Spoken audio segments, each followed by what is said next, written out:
why I'm leaving it. That makes sense. Okay. And I'd like to Ray, thanks for including it. I think it turned out to be pretty good. I do too.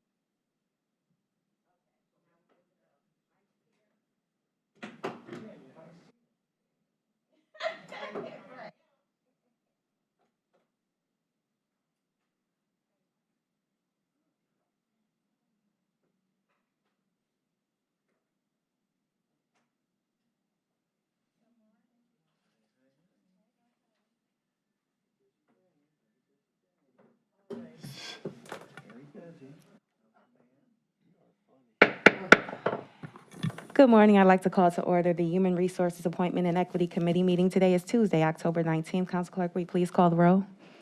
Good morning, and just as a reminder to all who are watching and listening that this meeting is being live streamed and recorded. Calling the roll, Ms. Brown, Here. Mr. Gallagher, Here. Mr. Miller, Here. Mr. Sweeney, Present. Ms. Conwell. Present. There is a quorum. All right, excellent. Do we have any public comment? No, Madam Chair, no one is signed in. All right, I hope we've had an opportunity to review the minutes from the September 21st meeting. I'll ask, do we have a motion to approve? So moved. So moved by Miller, seconded by Gallagher. If there are no objections, all in favor of approving the minutes as recorded, please say aye. Aye. All right, excellent. Council Clerk, if you read the first item into the record, please. Resolution number 2021-0231, confirming the county executive's appointment of Cheryl Braddis to serve on the Cuyahoga County Advisory Board on Senior and Adult Services.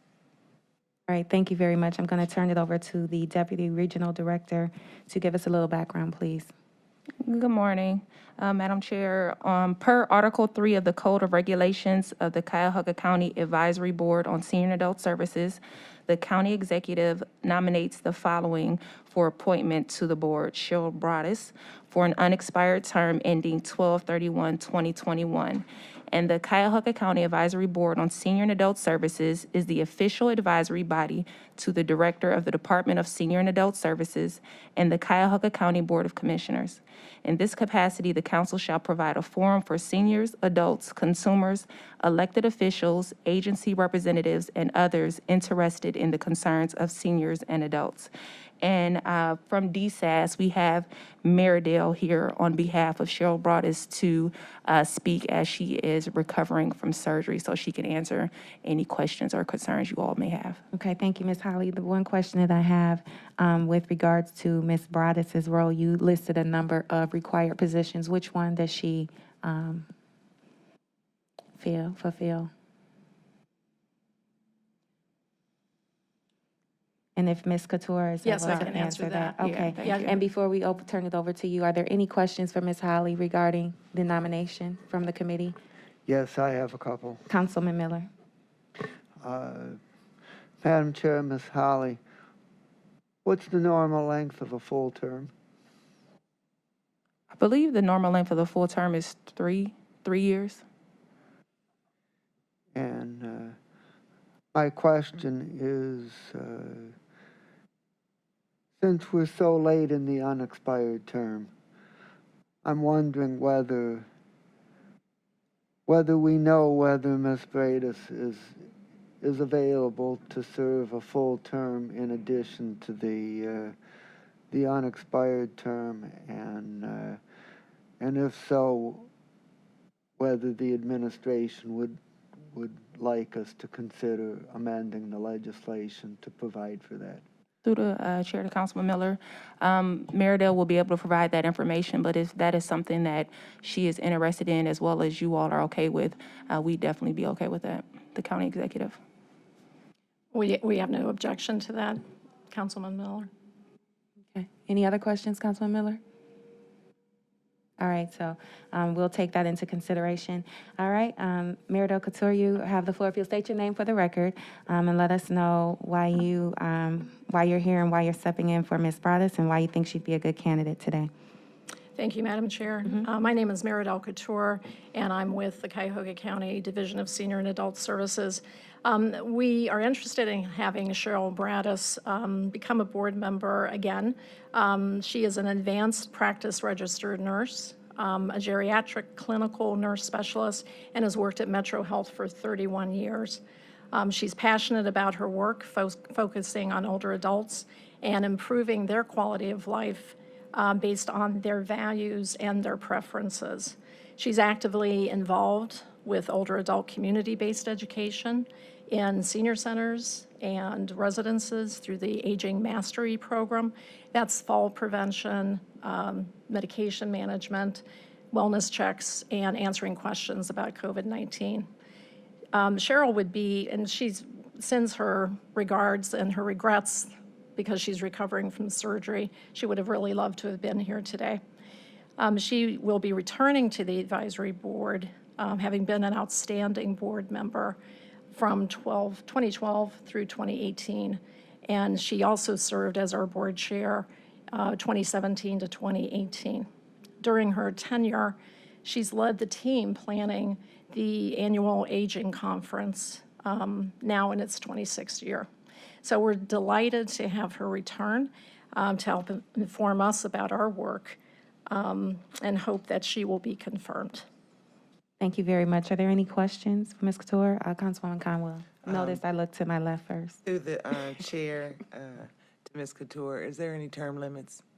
I don't think there's any term limits. There's term limits of 3 years, 3 and years. they can serve 2 consecutive terms. Okay, so would this be, I heard you say a break in there, so, Cheryl was actually fulfilling an unexpired term of another board member. That's why we had it extend. That person left in May, and we had it extend until the end of this year. so this would be her second. She's coming back to our board, so she was fulfilling an unfulfilled term. Gotcha, the first And then time. she would be asked to be for the first 3-year term. Gotcha. So she could serve up to 6 years. Thank you. Any other? Okay, there being none. Councilman Miller, while I sincerely appreciate the forward thinking that you always provide this body, it is my humble request, because Ms. Broadus was unable to attend this meeting, that we stick with the timeline that has been listed in the resolution to allow her to come back and articulate in her own words her desire to serve in that 3-year term. So if there are no objections to that, I will make the motion to approve the legislation as presented on second reading suspension. Do I have a second? Second. All right, it's been moved and seconded. Are there any questions, comments, or concerns? There being none, all in favor, please say aye. Aye. All right, thank you very much. Thank you. Council Clerk, if you'll read the next item into the record, please. Resolution number 2021-0232, confirming the county executive's reappointment of Sam Thomas III to serve on the Western Reserve Area Agency on Aging Board of Trustees. All right, and I am going to turn it back over to Ms. Holly, if you'll give us a little bit of background, please. Yes. Pursuant to Article 4, Section 2 of the Code of Regulations of the Western Reserve Area Agency on Aging, the county executive submits the following nomination for reappointment: Sam Thomas III for a 3-year term expiring on December 31st of 2023. The Western Reserve Area Agency on Aging is the state-designated funding, planning, and coordinating authority for home and community-based services and supports for older adults and individuals with disabilities. The organization serves Planning and Service Area PSA 10A, which includes the counties of Cuyahoga, Jaga, Lake, Lorraine, and Medina. All right, thank you very much. Are there any questions from my colleagues for Ms. Holly? There being none, Mr. Thomas, you have the floor. If you'll state your name for your record, give us a little bit of background, and share with us why you'd like to continue to serve in this capacity. Thank you for the opportunity.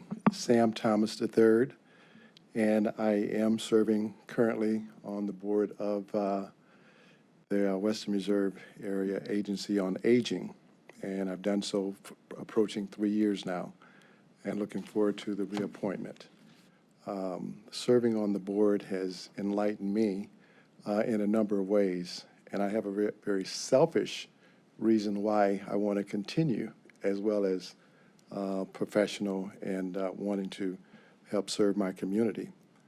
My parents are 93 and 94 years of age, and I play a great role in, along with my other brothers and sisters, there are 6 others of us, and we take great pride in the fact that our parents are still with us, and Daddy was hospitalized with sepsis, which what former President Clinton just had, so we're familiar with that.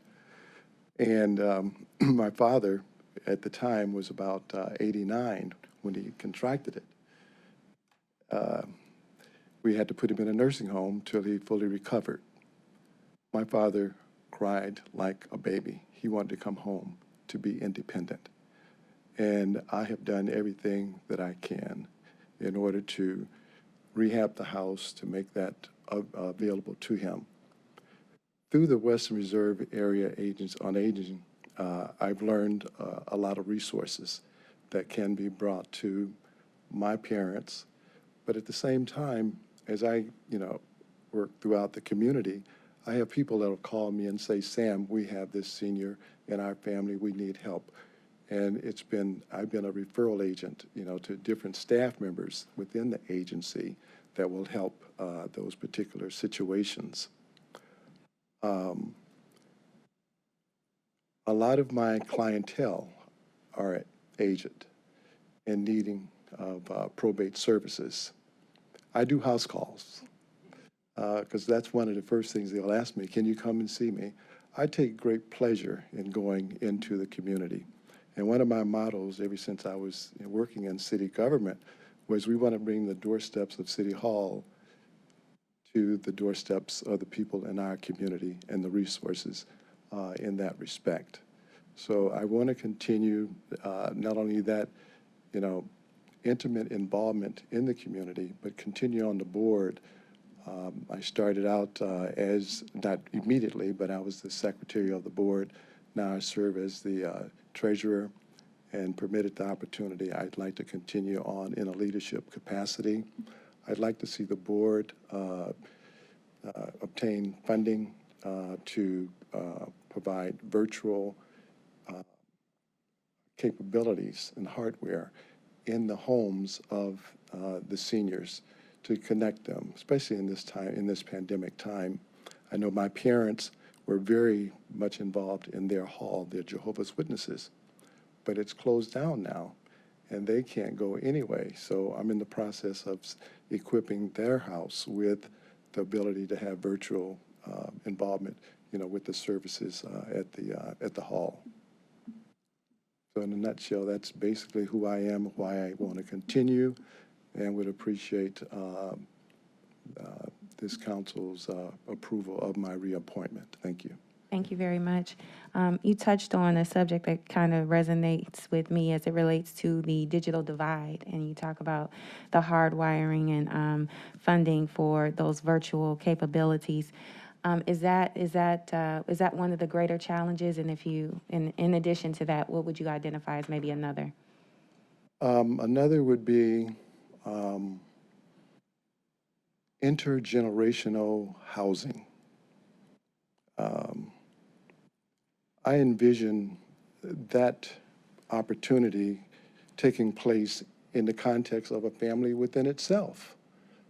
Because, right now, we're living longer, so there are grandparents, parents, and kids, and they can all learn from one another and help improve the quality of life. But aside from that, there are teenagers aging out of the foster care system in need of housing. And the county's involved in helping provide that housing, as well as housing for seniors. Let's put them together, and so that they can help care for one another and serve as mentors, or serve as, cutting grass, or whatever can be exchanged that will help improve the quality of life. So intergenerational living is another thing I'd like to see more dollars put behind. Madam Chair, thank you. All right, thank you very much. I'll open it up to my colleagues if they have any questions. Councilwoman Conwell? Through And then the Gallagher. chair to Mr. Thomas, I like your out-of-the-box thinking because I've thought of some things like that, never intergenerational, so I need to circle back and see where her thoughts are. So thank you for that. You're welcome. Thank you. Councilman Gallagher? Mr. Thomas, when were you at Cleveland State? Yes. When?